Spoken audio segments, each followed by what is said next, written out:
Hello. No hands, so I can't wave, but today's review is Vampire the Masquerade Justice. I think I've said this in a previous video, but what is with VR titles and making them the longest fucking title? Mostly I'm looking at you, The Walking Dead, Saints and Sinners, Chapter 2, Retribution. I forgot the last word for a second because it's so long. Like, they need to cut that shit. Not the point. Because this is the review we're doing today. Um, it's a good enough game in its own right. If you are into the franchise Vampire the Masquerade, I'm pretty sure you'll enjoy it. You'll enjoy being in this, living in the world, in the firstest of persons and stuff. But I don't know. A lot of the promotional material kind of made it look and feel a little more Dishonored. And there are some things that are, and a lot of things that just aren't. So let's get into it. Lay off drinking. This here is one of your biggest defenses. To sneak up on somebody and drain them. Mostly because if you don't sneak up, they kill you almost instantaneously. Like, your health is so basically meaningless in this game. Alright, so it looks Dishonored. The art style is kind of Dishonored. The teleport is kind of Dishonored. The fact that you got some skills is a little Dishonored. Although, in many ways, not very. Because, say, for example, the skills. In Dishonored, you got teleport, which you got here, and you can also use your teleport to hurt people, but that causes your hunger to go up.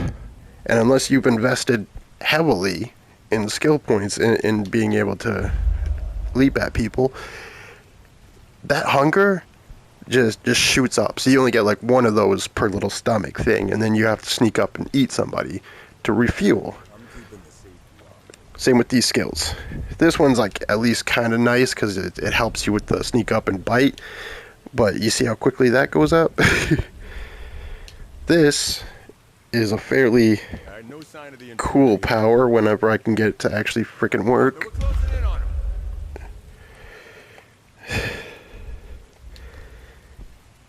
I know I heard the intruder. There we go. Anyone else see that? I like that one. That one feels metal as fuck. But yeah, there's like 3 powers.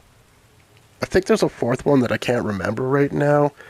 But if I remember correctly, I saw it and I was just like, that's stupid and I don't fucking need it. I'm probably thinking about the pounce as the 4th power.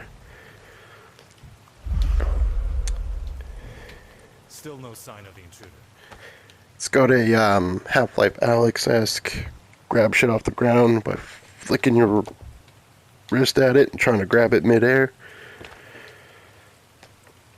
Fuck. Why is throwing shit in VR so hard? If they show up. Some of these bastards are too tall as well. Small complaint for us short kings.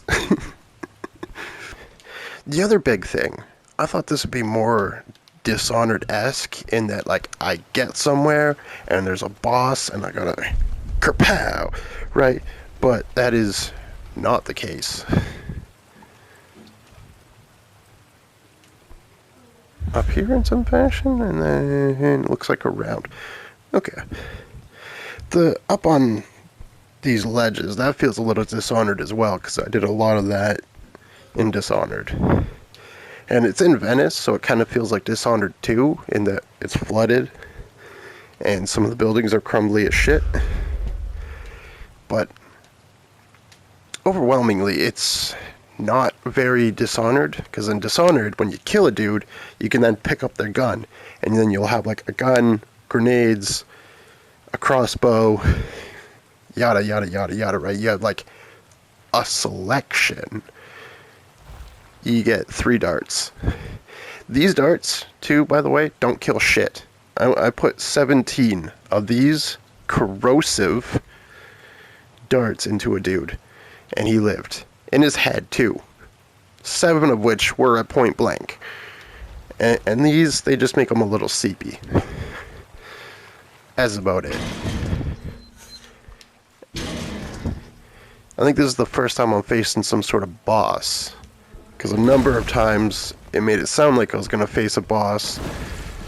Including this one level where I had to go see some chick at her own little grotto thing. I don't know what to call it. This is how you upgrade. Before the next undertaking / after the last undertaking, you purchase some stuff. Is very, very small selection, as you can see. Not a whole lot going on in this.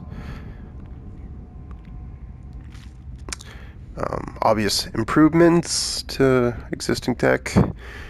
For the most part, though, a lot of this is pretty worthless. Like, ooh, this might give you more blood, which is pretty irrelevant if you're already using the arrow.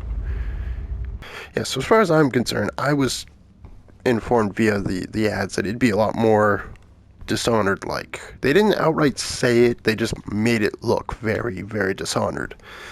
And this, I'm gonna be honest, is one of the biggest downfalls. Like, you need more than just your empty little fists. I should be able to pick up guns off the ground. I should be able to have a sword, at least. You know? You were so woefully defenseless the moment most things see you, especially since they have guns and you don't. And your only real defense is, I'm invisible now. It's not what I was expecting. It's not what I was hoping.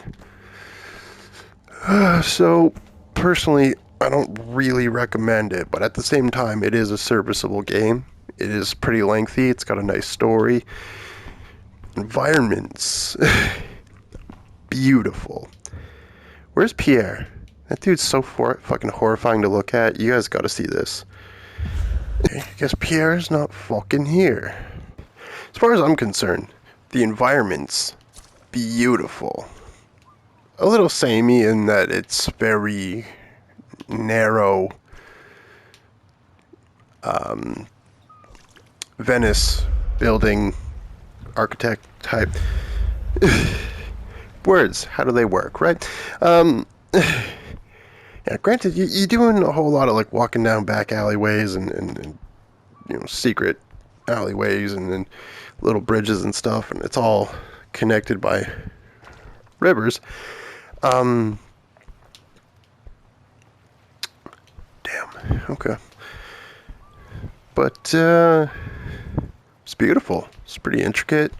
Different environments have different things and stuff, obviously, but they're pretty beautiful. In terms of like actual gameplay, I've got some complaints, of course, but overall the place is lovely.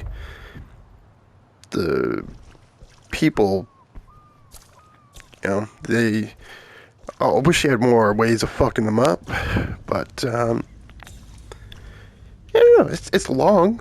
It's got a bit of a story. You're helping this one dude, Pietro, who got kidnapped. And you should see Pietro. He is terrifying to look at. He's like Nosferatu-esque with like rat mutations. It's unsettling. I like it. I like it a lot. I'm not gonna lie. Sometimes I just stare at him just because. But I don't know, if you were gonna get it and you weren't already a big fan of Vampire Masquerade, then I'd recommend probably on sale. But anyway, those are my feelings, and hopefully this helps you make a decision on whether or not you want to get it yourself. Can't even unlock it from this side. But yeah, hopefully this helps, and hopefully it was somewhat entertaining. Have a good one.